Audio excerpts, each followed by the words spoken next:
Hey folks, so we're going to continue working on artwork.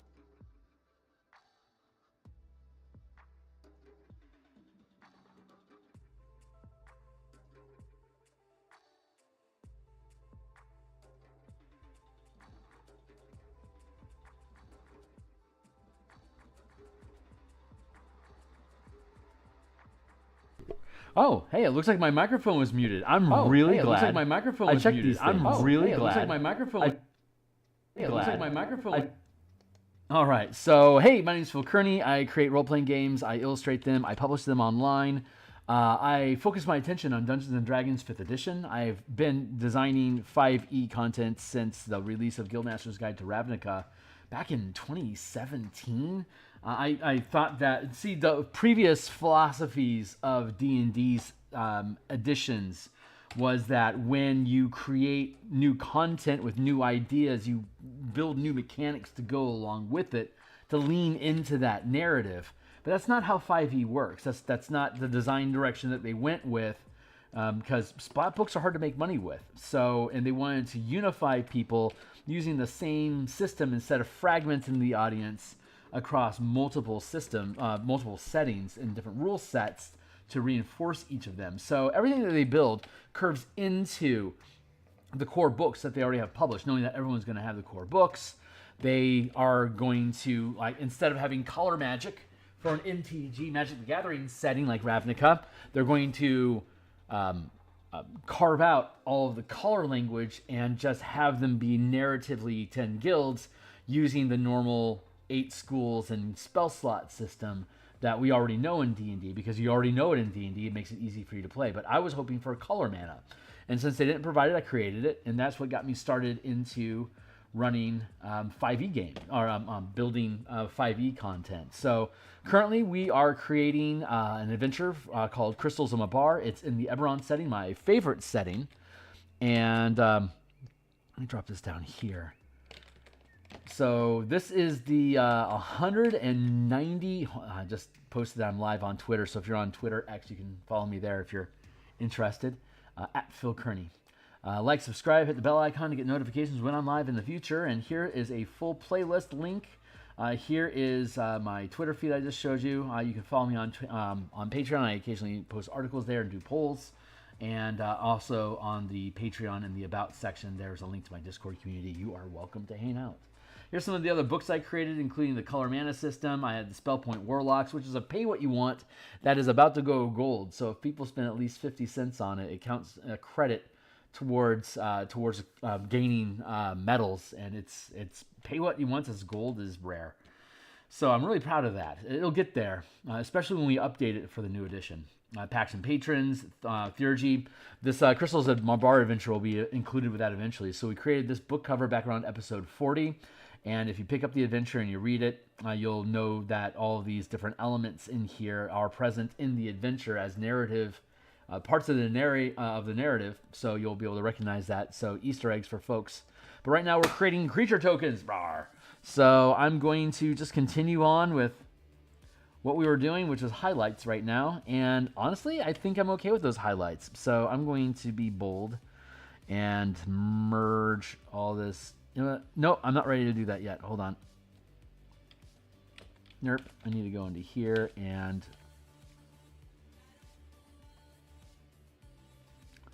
fill out spots on this scale mail gauntlet. Over here. Also need to get some leather straps inside here. That's chainmail in there, so I can just poke around at that, and that's okay. Giant skeletal warrior and massive armor. He's one of the mini bosses in the adventure. Spoiler alerts, head up, 1, 2, 3. If you decide to delve into the cemetery, you have a chance of running into this guy and all his minions. There, did good.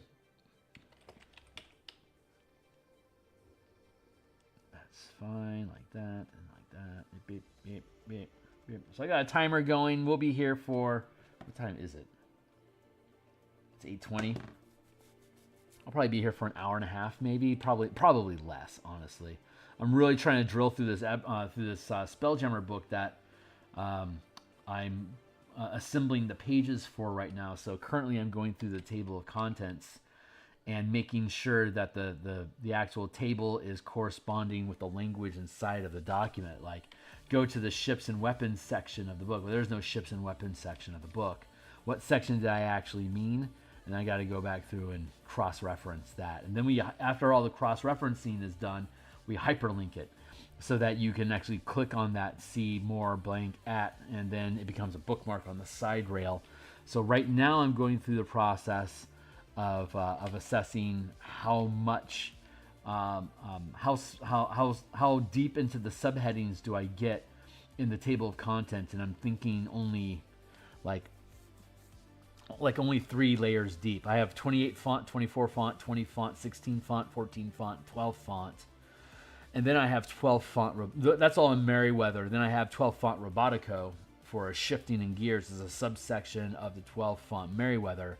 And then I have 10 point Roboto font, which is the normal text. But I can also use it as a table header if it's bold and all capped. So I've got a couple different ways to be able to manipulate the data set, but that's like 170 different topics from head to toe, and I don't need all of that. So I'm in the process of confirming everything is legitimate, and I don't have any issues with the table of contents and the font sizes that are related to each of them. And I'm almost done sweeping through that, so I'll be on for a little while here tonight, and then I'm going to jump offline and go do that before I have to crash. So I'll probably actually just be here for an hour, and that feels right. But the big news for anyone that doesn't know is that this is episode 199, and so we are in the finishing spiral of the Spelljammer book that we've been building for the past forever. And since that's shutting down, we can now, hold on. I need to duplicate this layer.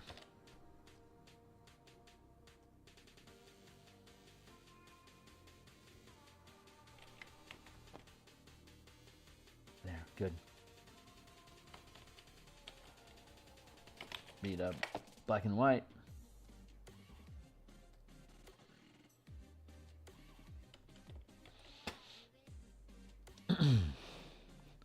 Duplicate that group, merge it. See, it's just one layer now. And then I'll collapse that, and we'll go color. Here's the reference that we were using out of the 3rd edition Eberron book. REF. Get him out of the way. Here. All right, so we're just gonna blend. The line art is a separate layer from the rest of the illustration.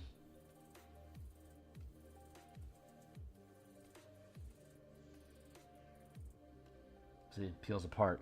So I want to bond this all together here, and now we can blend the line art into the color so it's just one cohesive thing.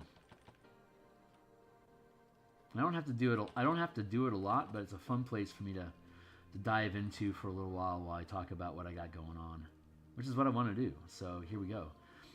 So this is episode 199, and so I stream Eberron on Mondays and Thursdays. Just like this is Thursday night. If you're seeing this in the future, hi future. This was a Thursday when I recorded this. So you catch me on my live streams, I'm here on Mondays and Thursday nights to one degree or another, creating art, tokens, maps, whatever it is I need currently for the Eberron adventure. But as of Monday, I am no longer streaming the Spelljammer book in the mornings. I will be streaming Eberron instead. So I'll be doing Eberron 5 days a week, Monday through Friday. My workbench on Saturday remains. My develop streams on my lunch dev streams are Mondays, Tuesdays, and Fridays, and those remain. We've been developing an Eberron Spelljammer Asteroid Belt themed campaign for my home table. We just finished our last Eberron campaign at 20th level, and so it's time for us to start something new, so we are. So I'll still be workbenching on that a little bit on my weekdays, but the campaign, I still need to flesh out tasks for the guild to perform as downtime activities, but otherwise the campaign is good to go. Playtest, we went through, half of us were able to make it on session, and the team that was there seems to grok. The mechanics that we're using is a very, very simplified role-playing game. It's basically everything is an ability check. So, or like ability check or group checks, right? So you have 6 ability scores: strength, dex, con, wisdom, intelligence, charisma, whatever. The normal 6, right? And then you perform skill checks based on the bonuses that you have to each ability and whether you have proficiency in the action that you're performing or not. And it's going to be on a bounded accuracy curve, basically on a scale of 1 to 10. Anything from DC 4 to 31 is a scale of 1 to 10. 4, 7, 10, 13, 16, 19, 22, 25, 28, 31. That's your bounded accuracy range.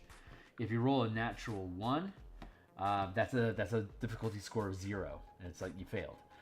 But the team with bonuses and help actions and other potential objects and options in the future, they can exceed the bounded accuracy cap of 31. They could, as it stands currently, if everything is perfect and everyone is helping each other, they could potentially get a DC 46. Is that right? 31, 34, 37, 40, 43, 40, yeah, 46. So they could potentially get at the max level, they could potentially roll up to a 46. But the way that the system works is that you have that scale of 1 to 10, and so the DM determines how difficult the task is, kind of like with Cypher System. You set a difficulty of 1 to 10, and then the team wants to beat that difficulty. So the way that this system does it is that you make an ability check. And if you hit the target number, then you succeeded a little bit. If you roll below the target number, you create a complication, kind of like I think that's in the Apocalypse. Powered by the Apocalypse does that, and Cypher System does that.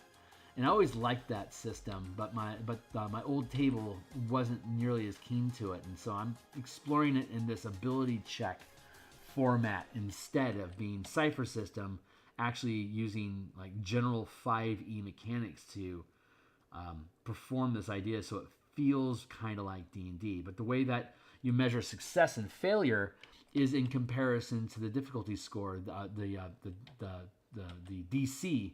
Yeah, the difficulty of the task. So if it's a difficulty of 4, and that means it's going to be difficulty times 3 plus 1 equals a difficulty of 4 is a DC 13. And so if you roll 13, 14, 15, you've gotten a difficulty 4 result, and that registers as 1 success. If I rolled a 31 or a 32 or a 33, which is a difficulty of a success of difficulty 10, and the task I was attempting to perform is DC 4. Excuse me. What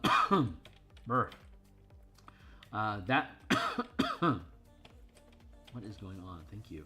That means that you defeated the task by 6 degrees, right? So it's 10 minus 4 equals 6. So you got 6 hits or 6 successes on the task that you're performing. And a group can perform tasks together, like deciphering a riddle, or like picking a lock, or building something. They can all work together to combine their scores to keep registering hits on things. I'm sorry, they can't combine their scores, but they can all take actions and roll themselves. And when they accumulate a number of successes equal to the difficulty of the task, they succeed at the task. Every time they roll below the task, they make a point of progress anyway, but they also create a complication. So while they're succeeding this task, something else happens that they now have to spend successes on. So their action economy is being juggled between things they want to do and things they have to do. And they don't get, and none of the skill, there are no skills in the system. There's just raw ability checks, but you're either applying effort or you're not. If you apply effort to attack, you get two actions per turn. It's generally going to be just one action if we're not in combat, but while in combat, you have two actions, which include movement, making observations, drawing weapons, opening doors, drinking a potion, attacking, looking for secret doors, casting a spell. These are all things that you can do with an action, but some actions require effort, and you only get to exert effort once per turn. So if I want to cast a spell, if I want to make an attack, if I want to help somebody get advantage on their die rolls that they're making, or if what's the other thing? If I want to guard so that my defense increases, those all take effort. And so my effort gets eaten, and then I can only do things like move or open a door or whatever. Like concentrating on a spell requires an action, but doesn't require effort, unless I'm attacking your concentration. And then you can choose to use effort if you want to, if you have any available. But so the effort allows them to add an additional die roll to increase the results of the die. And so but since there's no proficiencies that are bound to any specific ability score, the ability scores are broken into three categories, kind of like Cypher, in that you've got power, skill, and grit. And power is strength and charisma, and skill is intelligence and dexterity, and grit is constitution and wisdom. And so every time you make a die roll, you're going to have an array of ability modifiers, right? Anything from like a 20 is a +5 and a 1 is a -5. So you're going to apply that to your die roll.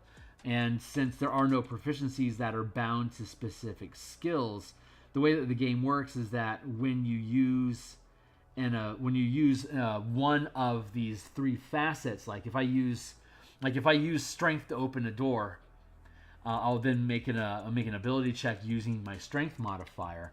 But until I use a skill or grit ability score to perform a check, I can't use power anymore, which means I can't use my dexterity. I can't use my strength, and I can't use my charisma. I'm stuck with my skill, which is dex and intelligence, or grit, which is wisdom and constitution. So I can sometimes use, like, in one of these three facets, you're proficient with one of these facets. So like +1, +2, +3, up to +6 at the top level, and so you choose one facet to be proficient in, and at later levels you might, depending on what your character does, you might end up being proficient in more than one facet. But there's only three facets, so you either choose to be a strong character, you choose to be a powerful character, a skilled character, or a character with lots of grit. I need to work on that. I need to work on those words, but that's where we're at right now. And so you choose, you get a +1, you get for your ability scores, you have 6 ability scores, and the preset array that you get is +3, +2, +1, 0, -1, -2. So you apply those to whichever stats you want in any order, and then you choose which of those facets of abilities you're proficient with, which gives you a +2 at first level. So if you put your -2, if you put your proficiency bonus in whatever you have a penalty in, like if I decide to not be powerful at all, then I'll put my dump stats in strength and charisma, so I can then become proficient in that facet. and that removes the -2 penalty to my deck to my strength to become a 0, and then the charisma of -1 becomes a +1. And if I survive long enough to gain higher levels, that +2 will eventually raise to a +5. So my strength will eventually become a +3. Plus, I can increase that score later if I wanted to. So I could get rid of my penalties by allocating my shit roll, my shit abilities into something I've specifically trained myself to become proficient with, so I can overcome my shortcomings. But often people enjoy instead to focus on their strengths. And so if I had, power was my dump stat, and grit is where I put all of my high rolls, +3 and +2.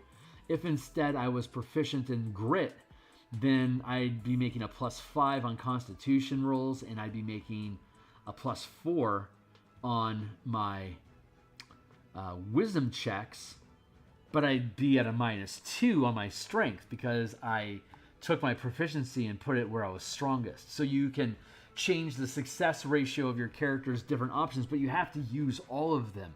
Like you're constantly rotating between all three of them. And so far the table thinks that's cool.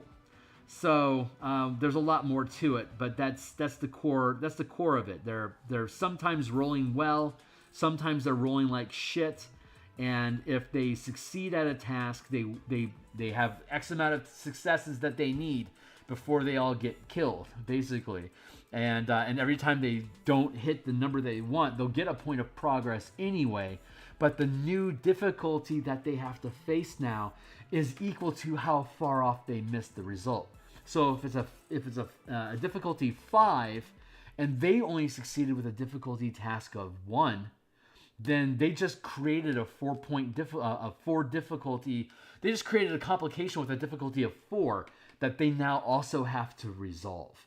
So they have to figure out how can they navigate all this stuff or they get killed.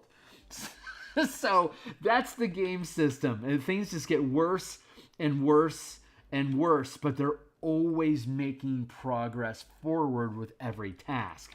So in that first level, there's 5 ranks based on the proficiency gains: +2, +3, +4, +5. So it's rank 1, 2, 3, 4, 5. And so they're at first rank right now.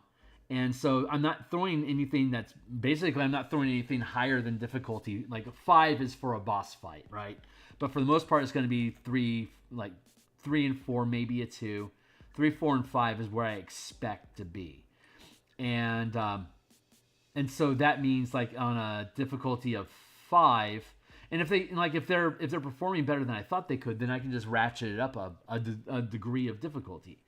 And so since it's limited to a difficulty of say normally a 4, if they succeed in the roll, great, they're going to knock out 1 point, and they'll have to, as a team, they could drive through that target. If there's 4 people on the team, you could knock down 1 target or 1 task every turn. And but if anyone screws something up, if it's a difficulty of 4, they'll have a new complication that's anywhere from 1 to 3. Or if they roll a natural 1, a natural 1 is a difficulty of 0. So if they roll a natural 1, it'd be a difficulty of 4 task. They just doubled the task that they were trying. Basically, they doubled the task because they were trying to defeat a task 4. They rolled a natural 1. It's going to create another difficulty 4 task for them to perform. And these things could be in any form, in any format, any kind of narrative that I want. It could be that you're trying to steal an idol from an altar in an old temple, and you screwed up your roll. And so the complication is that a trap, you've set off all the traps in the place. So now you've got a number of new complications that you have to deal with on the way back. Like the boulder, for instance, is the boss fight. That would be a difficulty of 5. Sliding through the door to save your hat. Your hat, if you missed the roll by 1, there was only a 1 to be able to slide through the door in the first place, but you missed it by 1. So that means your hat's on the other side. Is that hat important to you? If it is, you're going to have to spend action economy to get it instead of running away, or hope that one of your friends can grab it for you. You see how that's working there? Super fun. So that's the system. That's the core play. Characters have 10 hit points. Whenever they get attacked, they'll have to use whatever ability scores they have available to them at the moment to make either a body or spirit save check. Basically, I'm checking you. So like if it's a spirit check, then they have to use either their intelligence, wisdom, or charisma to resist the threat. And if it's a body check, then it's going to be either dexterity, strength, or constitution. So if their grit is down and their skill is down, and that means that only their power is up, and I hit them with a spirit check against a psychic attack, then all they have available to them right now is their charisma modifier. And if that's their dump stat, then that is going to basically be a -2, D20 -2, pretty much for their entire career until something comes along. Every time you gain a level, you can get stat bonuses, but it's not guaranteed. So you could get up to 5th rank and potentially have like a bunch of things you can do, but your stats never improved. So while your strength is at a 6 plus the 3 from the strength itself is a 9, a +9 on your die roll, and the effort that you roll is a D12, if you have to make a charisma check, it's at a -2. And this is like a 17th level character, absolutely just getting bodied. So that then you have to build your character as you gain levels to try to milk your action economy so you can stay away from the bad stuff. But you're going to get hit with bad stuff when you start creating complications, because that's how that's how the DM creates conflict. You start off with a premise, and then you wait for somebody. You basically just let them move along, and if they never fail a die roll, then they have an exploration mission. They check things out, they ask questions, they find out answers. But if they keep succeeding, they're just going to roll through the content, no problem. But it's when they start applying effort towards something. It's like, yeah, I want to search for secret doors. It's like, okay, go ahead and make a check. Well, I want to apply effort to it. Okay, so if they're applying effort to things, they can potentially trigger complications outside of combat, which could throw them into combat, or it could just deal damage to them like a trap.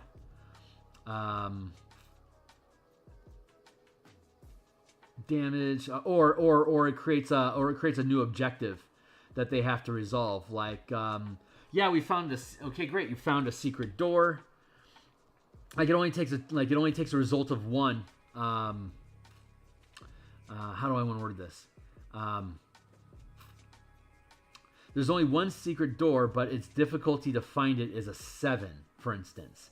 That means that the team has to accumulate a degree of success, a cumulative degree of success of 7 successes at a DC 22. So if they don't hit a DC 22, then they create a new complication at the scale of whatever they failed to roll at. A natural 1 would create a new DC 7. Like, that's a pretty difficult door to find. So if they rolled a natural 1 during that, maybe they did something that triggered a trap to start collapsing the passageway they're in. And so now they have a difficulty 7 task that they have to make a body save with. And otherwise they'll take an amount of damage equal to how badly they botched the roll. And if they roll above the result, then they take no damage. Oh no, there's always progress. They take 1 point of damage. Just like even if they fail, they make 1 point of damage. They get 1 point of progress or 1 point towards killing the creature. If they fail, or even if they succeed at a defense roll, they're still going to take a point of damage. So they're constantly being dinged. But then they have healing and other means of being able to recover hit points over the course of an adventure. And they start with 10, and they gain 10 more points every time they gain a level. So we're going to see how well. This is we're approaching next week will be our first. Is theoretically our first adventure. It's going to depend on. We only had half our team here this week though, so if a bunch of people show up and they don't know how to build characters, we can't start. So I'll have to go through the character creation process with them again. But if it's the same people that show up,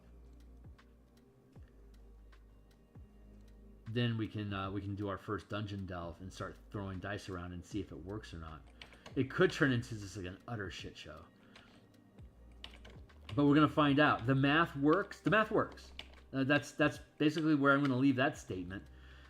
But we won't know if it's any fun until I actually get in there and start building things with the team and having adventures and making decisions and seeing what happens as a result of it. But it's very loose narrative, kind of like index RPG in mind, where it's everything requires a number of points to defeat, regardless of what it is. If it's a creature or a secret door you're looking for, or opening a trap, or convincing somebody to let you in where you're not supposed to be allowed.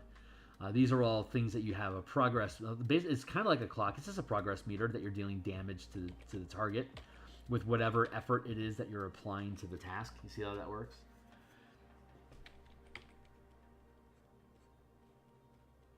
But some things you can do passively, right? Like you don't have to spend effort on things like making an observation, or like small object, like mild interactions, which can be observing and interacting. It means searching a place, looking for a trap door, making a spot check, looking for someone who's hidden. These are all different things that you can do as an observation. But you can also like try to figure out the mood of somebody, or like, can you piece together like, why is this guy here in the parking lot late at night?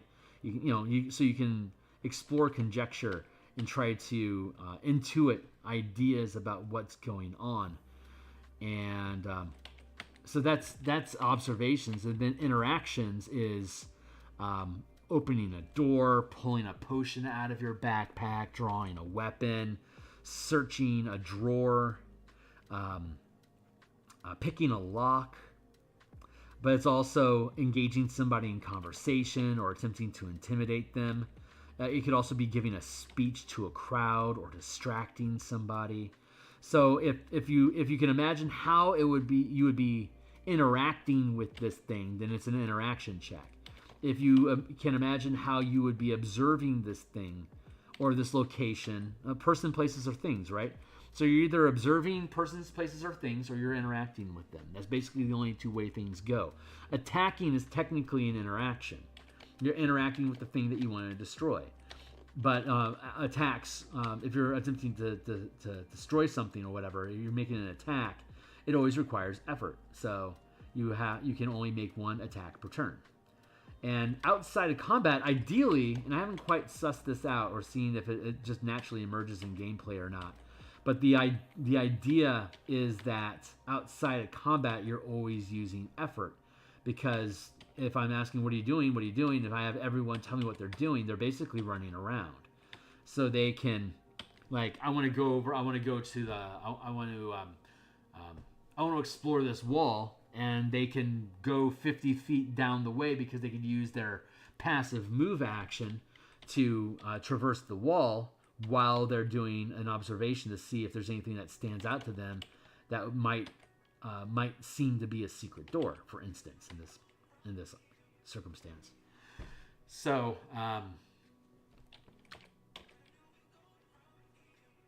I think the action economy of one effort per turn is basically going to be, what does everyone want to do? And these are the two tasks. Like, you can sometimes you can like give up. You can surrender effort to perform additional tasks that don't require effort. Like, if you don't use your effort this turn, you can take you can move 3 times. So instead of moving 50 feet, you can move 150 feet down. You could move 100 feet down the way and have and just casually look to see if there's anything that just jumps out at you as this is a door or a secret door or a hidden door. But you aren't actually applying effort to it. If you were applying effort to it, then you would only be able to go 50 feet down the hall and then use the rest of your action economy to check out, to apply effort to find any secret door, like a deep dive, like a close scrutiny, as it were. So the difference between effort and not effort, it's like effort versus, I don't quite have the language yet. They're throwing around the term bonus action. It doesn't quite feel right. I'm kind of jiving with the idea of it being casual. like a casual action versus using versus effort. I don't know if that quite jives yet. I mean, bonus action works, and it feels more D&D-ish if I did that. And these guys were like, "Hey, we want to play D&D." I'm like, "Well, with 6 people at the table and only an hour to play, we don't have time to play D&D. I'm sorry. I have to do something that's faster than that and more narratively free, so I don't have to spend time creating assets that's going to create drag at the table in case you guys go and do something I didn't expect. I need to be able to just crack out whatever it is that you're doing in an instant." And things like Cipher System and Index Card RPG and Maze Rats were built to be fast and loose like that, which is perfect for a lunchtime game. As much as I love my 5e and I build forever for it, it's such a fun system. In this circumstance, my lunchtime team, I don't have the bandwidth. Like, we literally only have an hour. You can't play D&D with 6 people with only an hour of game. It's impossible. Hey, kid. Yeah, very slow. But a Cipher System sort of approach is fast and loose, and they can punch through a 5-room dungeon. Like, the tempo I want to do is like get through a 5-room dungeon in 3 hours. That's pretty reasonable for 6 characters, for 6 players, assuming everyone actually shows up to lunch. So far, we've had no more than 4 people at a time. So we have a sort of West March thing going on here. Show up when you can, and they're all part of the same guild, and they're all working towards the same goal. So whatever task they're doing right now, it's for the benefit of the party as a whole, as a company. And so any task that they decide to tackle during that lunchtime, they know it's one of the goals of the team. So they're just trying to push it forward to succeed at their task. And it has a very shadow dark tempo or Morkborg of digging through characters. And it takes about 5 minutes to make a character, if even. Like, if you deliberate it, it takes 5 minutes. It's completely randomized. And you can just basically you could throw 2 dice and you're done, and your character's made. And then you just have to decide, how do you want to arrange your stats? And so, like, it takes, if I hand you a character sheet, you could literally be done making your character in 2 minutes. And then you're back in the game. Like, even Gamma World 4th Edition wasn't that fast. So I'm actually pretty proud of that. And it all being built around degrees of success in an ability check is very Cipher System. Very, very Cipher System. But we're just breaking down the 3 stats in a different way into a deeper degree of separation. Now, I don't know if you heard me soliloquizing about the system that I'm using earlier on, but I basically broke down the full mechanics of the thing in probably about 20 minutes of basically explaining the entire chassis of the game. So it's a fast, loose system, and as they learn to abuse it, I'll learn if it's strong enough of a system that I can punch out as like maybe a 50-page RPG system that like sits in that space between Index Card RPG, Shadow Dark, Dungeons and Dragons, BX, and 5e, and Cipher. It's a neat little space, and I don't know of any other system that uses all these mechanics that way. So, I mean, if they do, awesome. Maybe they know answers to problems I don't recognize I have yet. But it's looking pretty promising. Like, literally, I just dreamed it into existence during my Eberron Spelljammer campaign production stream that I've been doing for the past, 3 weeks during lunchtime. That and, like, maybe 2 or 3 hours of sitting on the couch once a week got me to the point where I'm basically playtesting a brand new game. That's fucking awesome. Have you checked out Stealing Stories for the Devil by Monaco Games? No. Designed to be 0 prep and perfect for one-shots. Oh, how fun. I will check that out. Because if this thing doesn't work, I'm going to have to come up with another solution. If it works, I've got a playtest. And I can drill through it for however long it takes for us to lock down all the cool bits, and then I'll publish it. But if it turns out not working, I'll table it for the sake of the team, and work on it on my own spare time, and I'll try that. Stealing Stories for the Devil.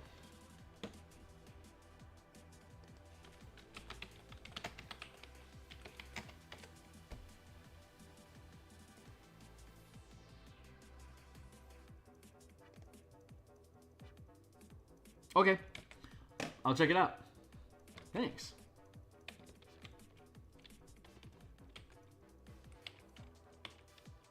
But yeah, I'm pretty excited. So, potentially first Dungeon Delve on this upcoming Wednesday next week, and I'm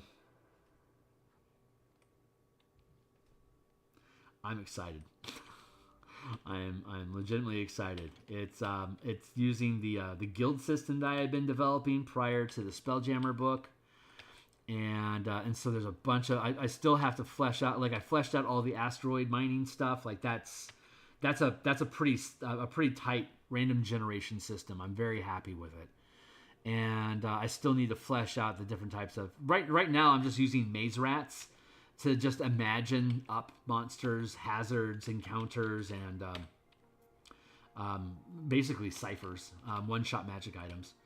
And it has I think it's Dungeon Crawl Classics that like it has an ability check, and if you fail the roll, you can't use that spell again until you take a long rest or something. And Cipher System and Maze Rats is you can use a spell once and then it's gone forever, but you'll roll a new random spell to replace it. So you're constantly popping off completely different wild magic, and you're just imagining how to make use of it. And then ciphers are one-shot artifacts, basically objects, and so take all three of those things together, and as long as you can hit your ability score, you keep using the item, and you can use it any way that you want. Kind of like Maze Rats, you get 2 words, and how you can combine those 2 words together to envision the effect that you want to do. We set a difficulty from 1 to 10, and if you hit the mark, you succeed at the thing, and you keep your spell. If you fuck up, you'll at least get some sort of result, but it costs you the spell and it's gone.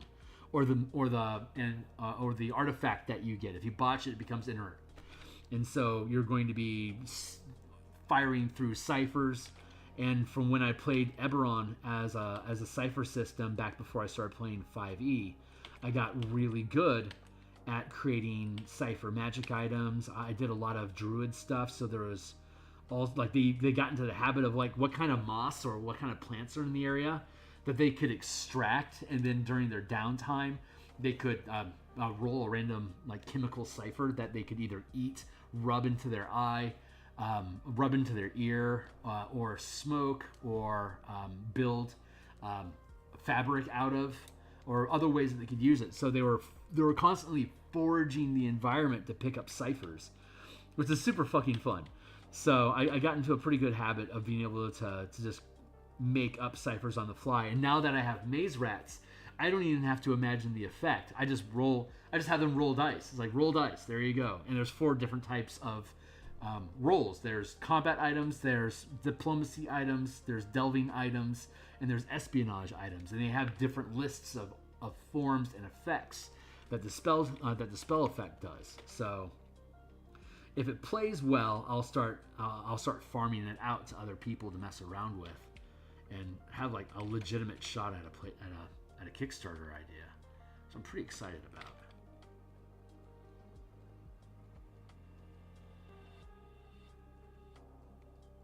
it. And on Monday we're going to be doing Eberron in the mornings instead of Spelljammer, because I am in the downward spiral of having that book finished, and I'm basically out of art assets to paint on screen. From now on, it's just basically going to be production, stringing up hyperlinks.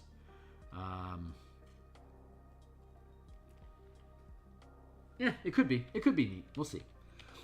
But it can be. It's a neat little the guild system, the passive tasks that the NPCs perform on behalf of the team, either creating new complications that have to be resolved, like by the players personally. It's like, oh, you guys fucked this thing up. Let me get in there and fix the problem.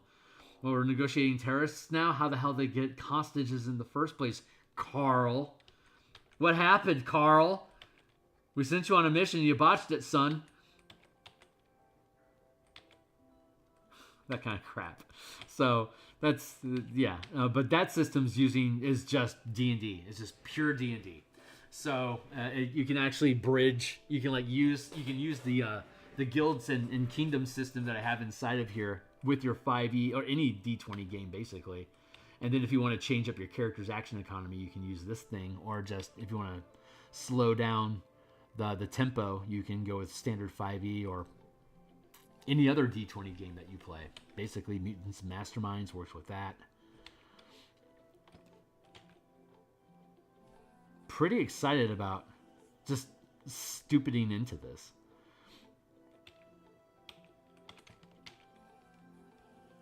The funny thing is that it's because my old campaign finished. I had to build something for the new arrangement. With 6 players at a table for a 1-hour lunch, it has to be fast. So, like, ooh, how would I take my spelljammer and build it into something that we could play at the table? Because they all wanted to play spelljammer.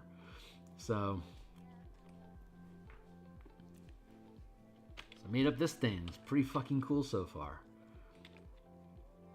So at lunch tomorrow, I'll be building out.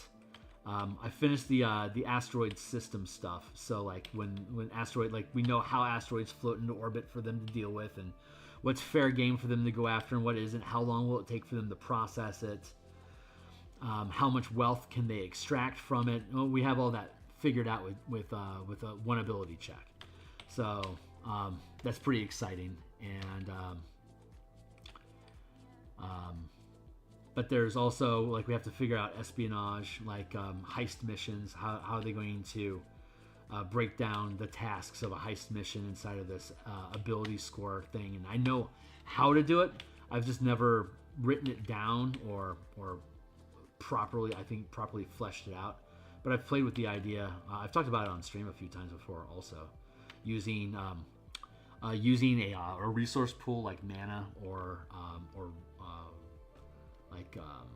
like luck points or inspiration points or whatever to like get a reroll. You know, like D&D inspiration is spend this point and you can reroll a D20 or whatever.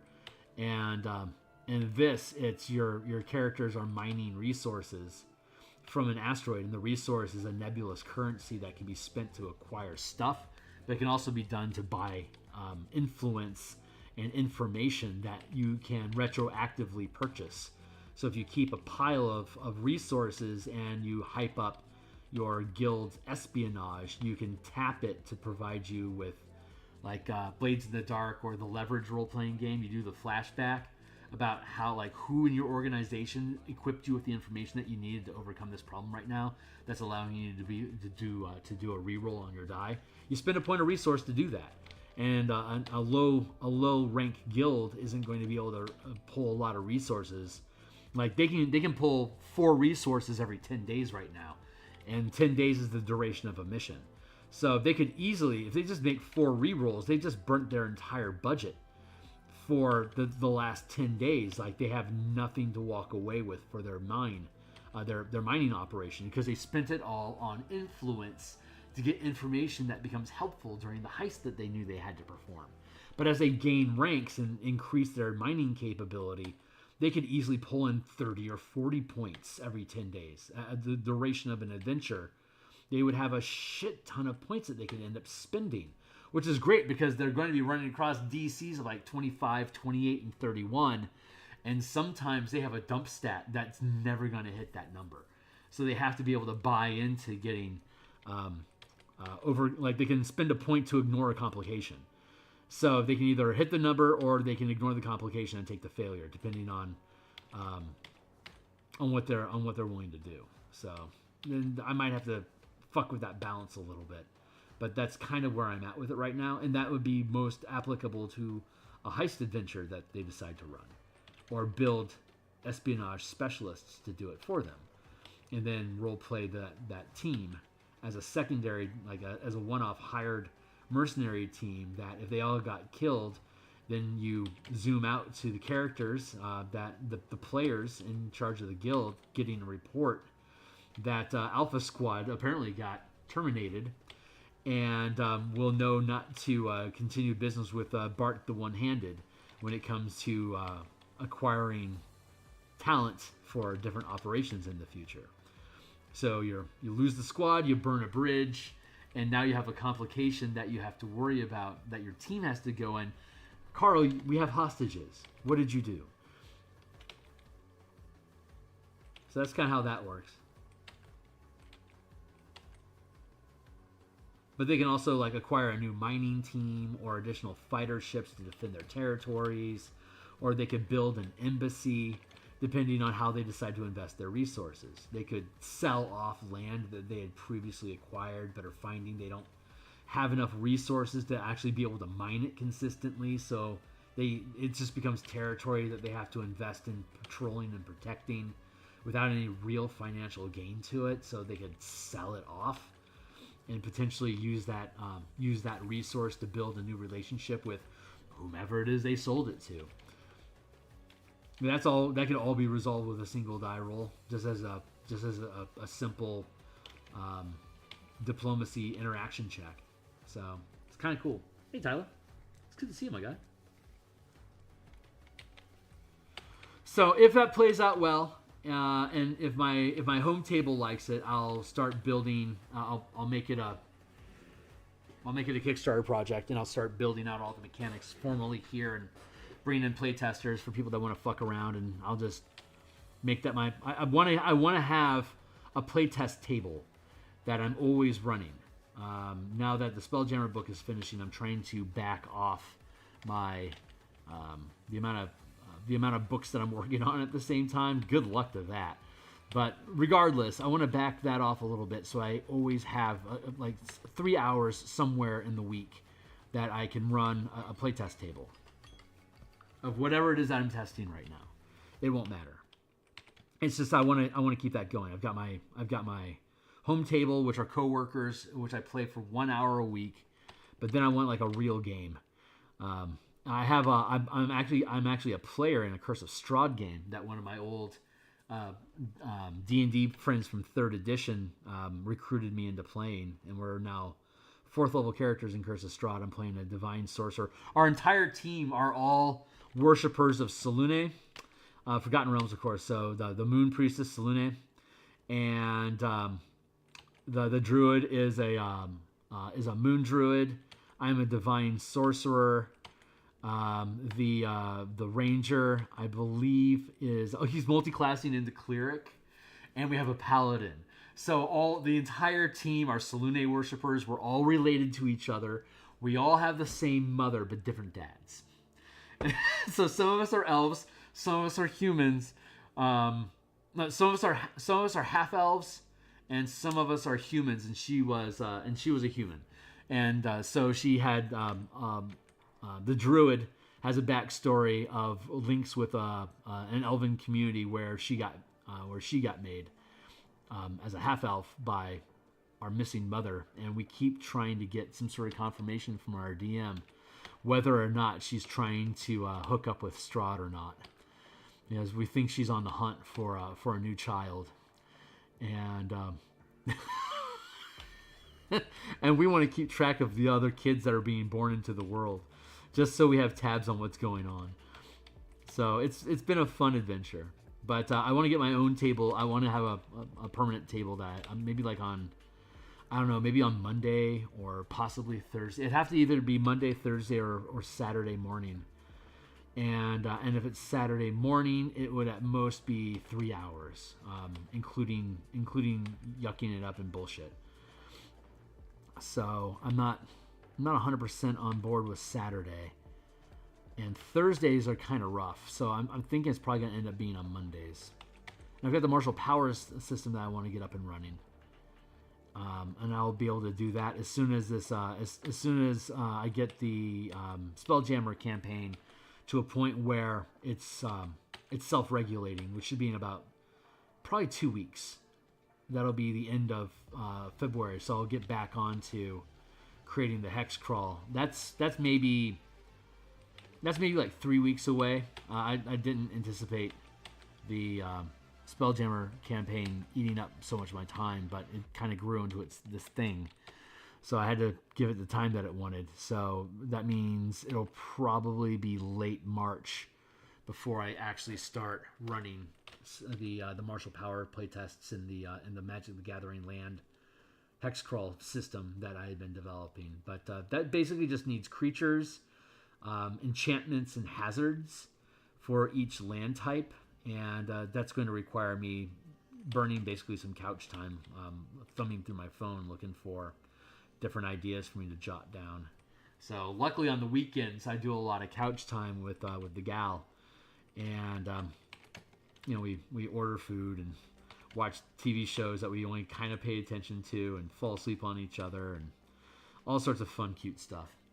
And so when she's in her phone, or when she's watching something that I don't care about, but it's something that's been on her bucket list, then that's time I spend burning on the phone, doing research, and or otherwise just staring off into space and contemplating whatever next move needs to happen. But we've been watching The Magicians again, the sci-fi TV show, The Magicians, from like 2007, I think. I didn't give a crap about that show when I actually saw it being advertised on Sci-Fi. I'm like, yeah, whatever. It looks dumb. But since then, it got onto Netflix. Yeah, it's Netflix, and we've watched it's 4 seasons. We've watched the entire series. We're on our 4th go of watching The Magicians. It's just, when it's background noise, it's background noise, and you do fun, phone stuff, or whatever you're doing, wash dishes, or whatever you got going on. But when it's in stuff that's fun and interesting, it's just it's divine. It's such a great show. Highly, highly recommend The Magicians. Fucking funny show. There's a little bit more dance and song numbers than I prefer, but I mean, even Doom Squad had that. So, and I love Doom Squad. That was a lot of fun.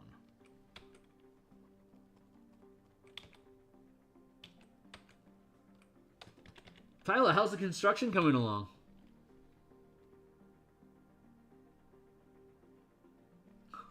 Thanks, Tyler. Happy to be here.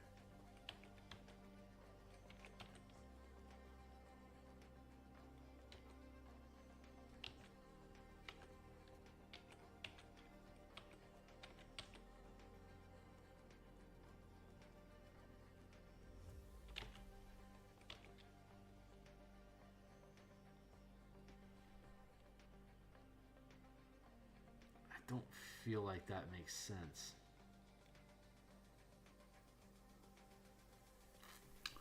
That does not make sense. Okay, surgery.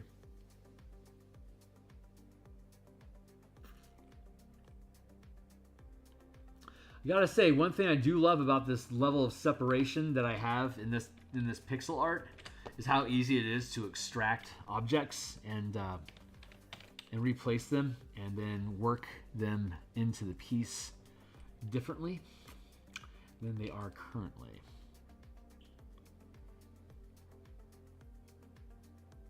Let's do that. That feels about right. And then we want to drop.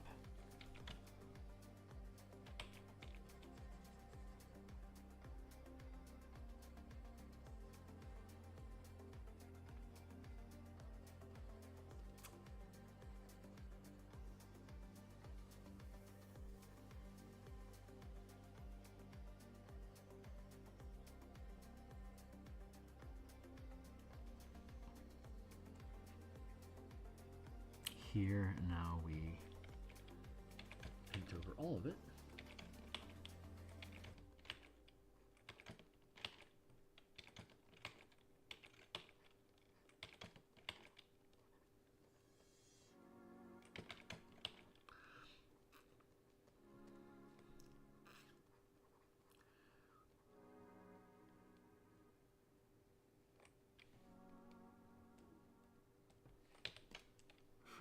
Transform.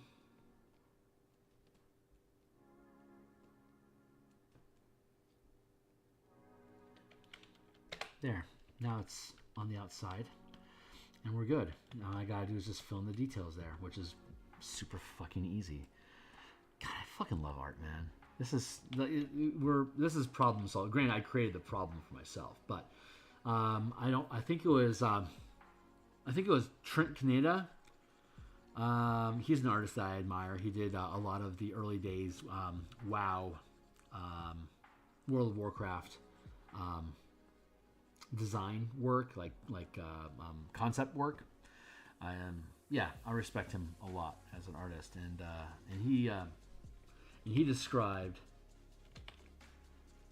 art as solving problems. Primarily, the problem is that you need to be able to have a visual representation of something that doesn't exist. Otherwise, you probably just get a photographer to go do it, right? So artists are creating things that don't exist. I could tangent pretty quickly into a conversation about ChatGPT, but I will digress. The joy of artwork in doing it is that you are creating a solution that looks good, that you're proud of the solution that you created for, I want to draw a guy in armor, or I need a picture of a spider-shaped spaceship. And being able to create a solution for that is something I derive a lot of pride from. So it's fun when I realize that I did something wrong, because now I'm trying to solve my own a problem that I created for myself, and it's just a little ironic. It's fun. It's almost like the task that we actually enjoy about art is solving the problem or proving that it can be done, because that's a big theme in the kind of games that I create. Like I like to prove that something can be done. Like I can prove to you that you can do spelljammer ship combat using 5e action economy, and it's fucking cool. I can prove that you can do color magic in 5e using a 5-color mana system, and it's fucking cool. The Point Warlocks, there's a way to do it, and that's super fun, says I. And here, hold my beer. I can create an alternate magic system that uses a unified spell point system that martial characters can use to have the same level of impact in the game, at least in interaction and combat situations, as full casters do, so that the combat casters have more of a role in combat, leaving the casters to take more utility stuff. So like there's these different modes of play, and I like proving that these things can be done. That's where I get my kicks in building role-playing games. So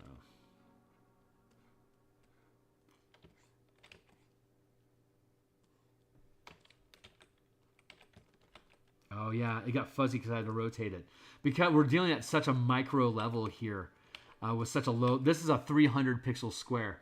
So like this guy's like 120, about 100 pixels wide at the shoulder, and about 250 pixels tall from flame to toe. Like I don't have a lot of space working in here, so whenever I have to rotate something like I did, it becomes less. It becomes blurry immediately, because most of these lines are only 1 pixel wide, so they have to blur if they're going to represent rotation. Hey, there's text. No, 100. No. Hold on. You have to up the game. I need to play. I made a decision. I'm doing smaller books for a while. Hit 140,000 words in void. I believe you. And I still have a ton left. Yeah. That's what I was facing. That's why I do bundles of different books. I've got like the color mana stuff is like it's like 75 pages, 30 pages, 20 pages, 10 pages, and then a 30-page chart. And it's like, oh, and then elemental keys, 20 pages. So like across there's like 130 pages worth of content, and like the word count is like around, I want to say 110,000. So I broke it up into a number of smaller books that can be purchased bite-sized, and then they become coupons for each other. And then when I advertise the new book, I just pour it into the bundle. I can use the cover art for splash art for the advertisement, but then the link goes to the bundle where it's inside of, so you can get all of the stuff like ttrpg. You know, I would if I get myself to a place where I have a marketplace on my Patreon, for instance, I'm sure I could do something similar. But yeah, big books, break them up into smaller ideas. I ended up having to do that. There was like so much I wanted to do in the color mana system. It's like, it's too much, dude. And like I have like 4 books I want to do as a result of Spelljammer, right? Like the mecha book, the kaiju book, the living sidekick, awakened ships, the armada, the giant 500-foot frame ship, the Armada, the Mammoth, and the Dwarven Citadel. Oh, yeah, and the Mind Spider and the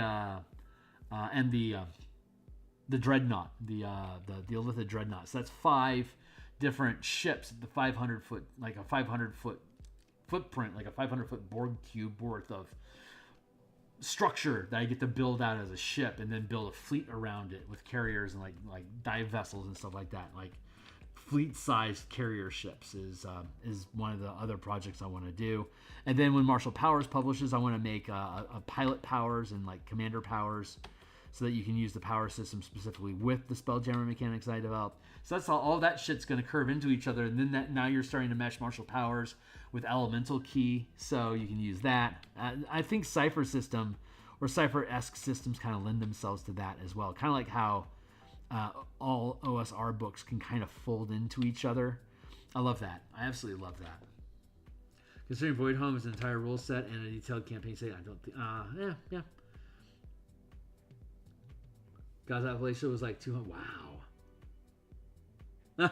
Smaller bites will feel better too. They'll have a quicker turnaround time. You'll get that dopamine hit of being able to get sales off of a new project. I forget that feeling because it takes me so long to build stuff too. I've been building that Spelljammer book for 18 months. And that was after the playtesting for the Descent into Avernus Infernal War Machines. And that was after the command system that built the ranking system that we used to make for the reload die for the siege weapons. That was technically 26 months now. Fuck. Meanwhile, Eberron is still waiting to be finished, so I'm going to start doing Eberron art in the mornings starting on Monday. I'm really excited about that.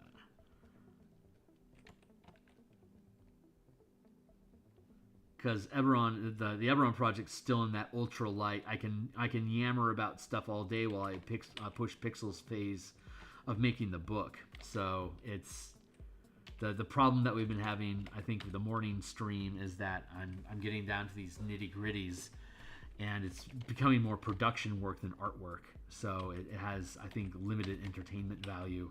My numbers are showing it. So the internet's telling me to evolve or die. So I'm going to evolve. I think breathing new life into the channel and pulling in people that are interested in Eberron is a good way for me to go. And just doing it more is how that's going to happen. So Reddit has been really, really nice to me. Both in Eberron and Spelljammer in general have been very kind and generally upvoty supportive of the stuff that I create. And as long as I put out content once a week, my audience tends to grow. And that's really fucking awesome. Because I have no end of content. So I can just do a new thing and then just create a new stream, a new thread. Hey, I'm working on this thing now. Check it out. You know, and as long as it's relevant to the channel, it ends up landing me new subscribers. It's kind of ridiculous. I've never really tried investing in a Reddit community, like answering questions and like being supportive and asking, you know, exploratory questions, like being a community member. Man, being a community member makes a huge difference as far as engagement goes there. It's crazy. And it's stuff I have answers to, and I love it. It's like, yeah, I got answers to that. Here, blah, blah, blah. Hold my beer. I'll make a video about that on Sunday. That's a great idea. Hold on. Like, I'm going to be doing a video on communications over vast distances as a result of someone asking, hey, here's a 3rd level spell I made up to do something that I let you do for free. And it's like, yeah, here's a bunch of things that I do for free. Hold on, I'll just make a video. So now that's on my agenda. But Reddit's awesome like that. It's just idea fuel. It's really fun, especially if you really care about the topic. If you don't care about the topic, it's dead weight. You know, you don't have any passion to be engaged with it, and I think that kind of shows. I'm no Reddit expert, but this is a few months of being on Reddit, and these are the observations that I can make at this point as a rookie. You know, but it's like these are people that I want to. These are my people. So working on your first project.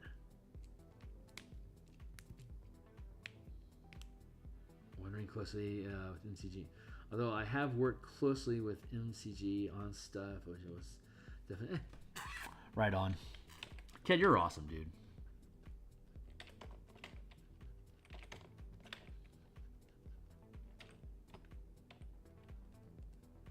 In a world of bees, you are their knees.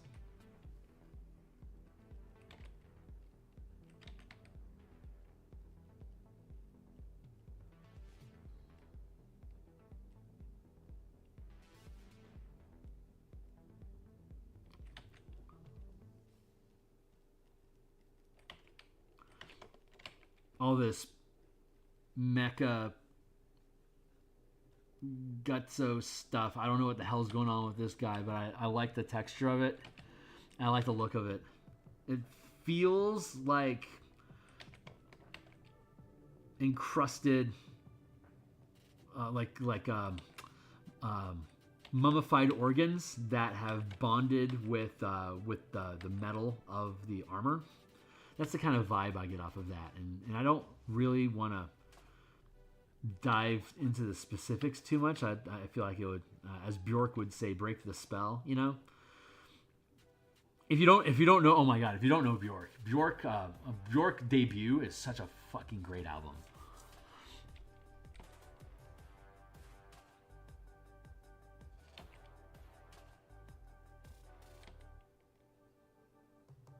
Well, I'm gonna have to fucking listen to that album when I finish on stream here, because God, I love that album.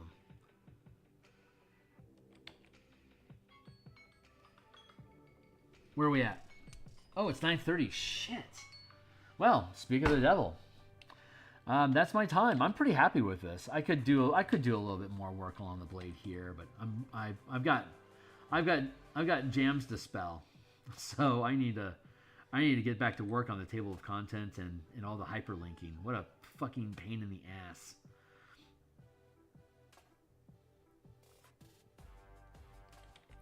I might have. Oh God, I've got Monday off. Holy shit! Not only am I doing Eberron in the morning on Monday, but I have the whole day off. Oh, that's awesome.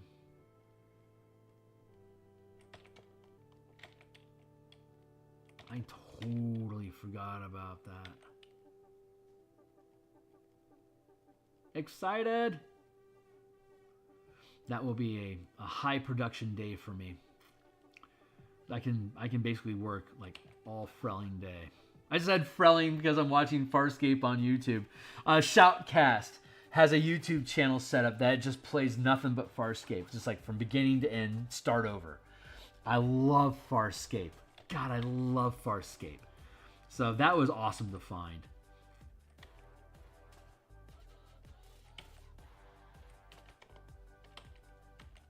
God, I love that show. Such a cool show. If you don't know Farscape, you gotta go watch that. That is so worth your time. It's astronaut. It's Buck Rogers, basically. Man lost in space, has aliens. Hilarity ensues, but and so the first season is very episodic, and there's a narrative of them developing stuff, but it's very Monster of the Week. But as the series continues to evolve through the three and a half seasons, it becomes more and more serial with recurring characters more and more often eating up the space. Then you have a larger set of complications that are constantly occurring, and then you just occasionally just inject something new into it, and after a while it's all backstory stuff, just nothing but backstory. Never new characters being introduced unless they're a new villain that's going to be on the stage. It's a really great example of how a D&D campaign can progress from first level to 20th level by being broad until something coalesces into what the team gravitates towards, and then they become laser focused on dealing with that shit. So I'll need to do that at some point. I'm going to have to make a video that does like a deep dive comparison of a good story progression in a TV show and compare it to running campaigns. I don't know if I've ever seen any content like that, but it seems like it'd be worth saying something about. So we'll see if I can carve out some time to do something like that in the future.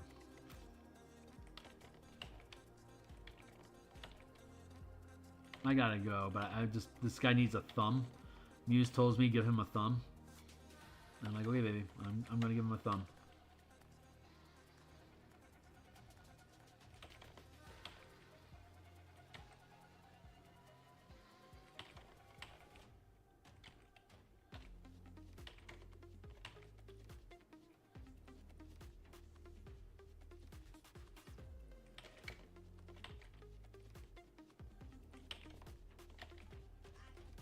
There we go. God damn, I love this.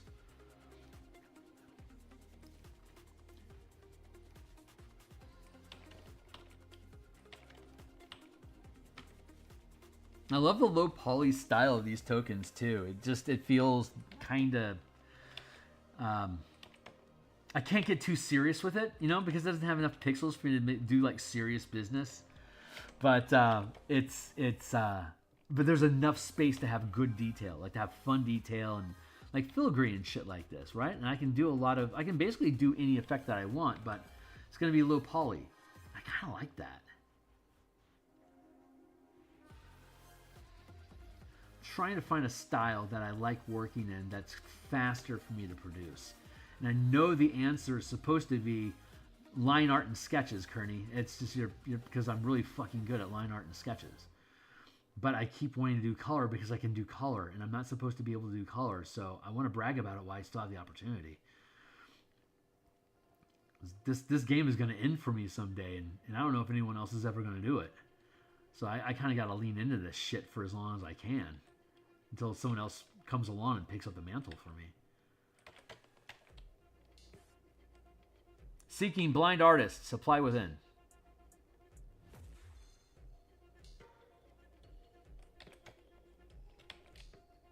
Like, seriously, the muses of Olympus have a very rare opportunity for them to play painter in something that's not supposed to play painter. They're hacking the system, basically. It's kind of cool. I think I've done 32-bit. I think I have.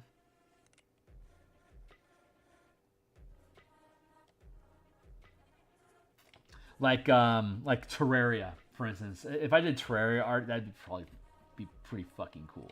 I could probably, I don't know if you can get gigs doing that stuff anymore, but I knew a while ago that there was an opportunity to get involved in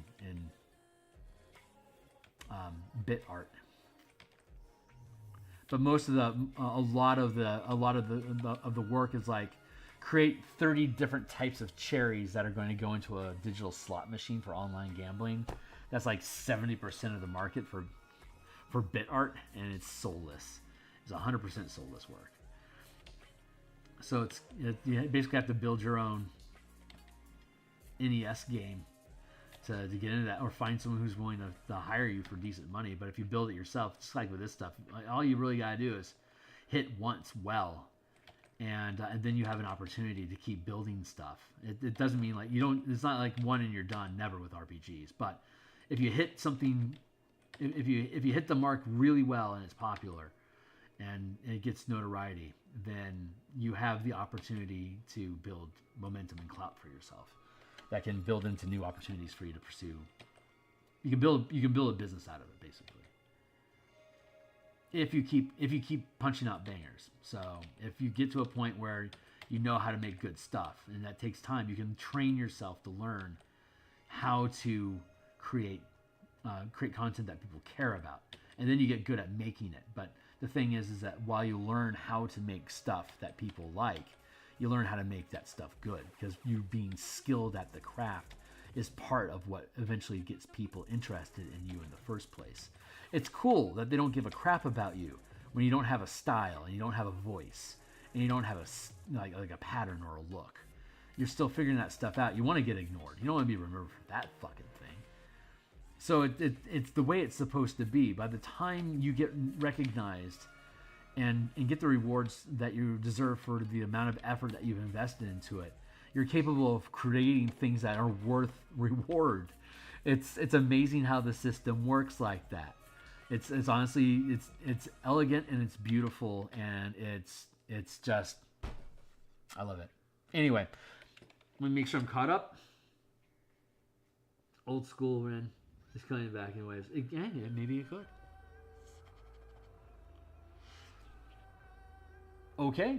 All right, that's it for the night, guys. I got to get other work done, and I'm running out of night. So I'm going to be back on Monday morning, and I'll probably fuck around with this guy a little bit more because it's fun. I'll work from his knees down and then be done with it, and then we'll random up the next one. And then once these are done, we'll make some random encounter maps that, you know, like little vignettes you can just throw down on a grid. That'll be after these are done.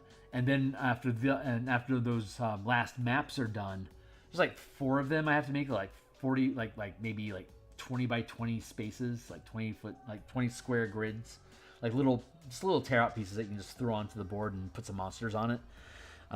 Really quick little pieces. I have like 4 of those to make, and then we make the NPCs, and hopefully now that I won't be working on Spelljammer, we'll be able to get the 3rd act finalized, so I can start doing layouts for that stuff. But I can already start doing layouts, potentially start doing layouts for the first 2 acts, because they are done.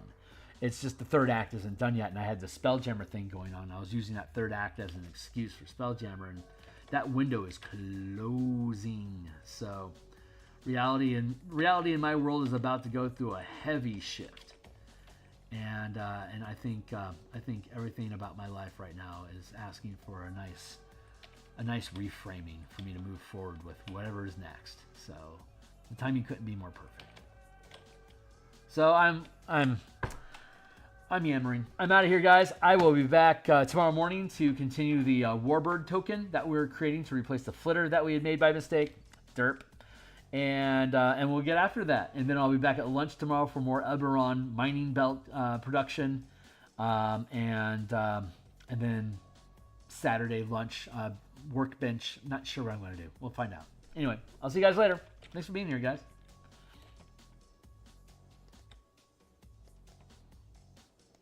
How do I press the stop button?